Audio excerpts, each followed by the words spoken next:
How to report missing item on DoorDash. Hey everybody, welcome back to our channel. In this video, I'm going to show you the procedure on how can you report missing item on DoorDash. So reporting missing or incorrect item on DoorDash is done through the app or website as well. All you need is just open up your DoorDash app on your device. Make sure the app is updated to the latest version.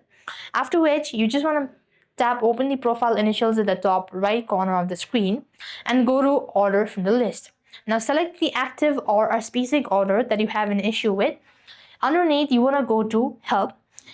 And when you select help, you want to under order issue, you want to select missing or incorrect item.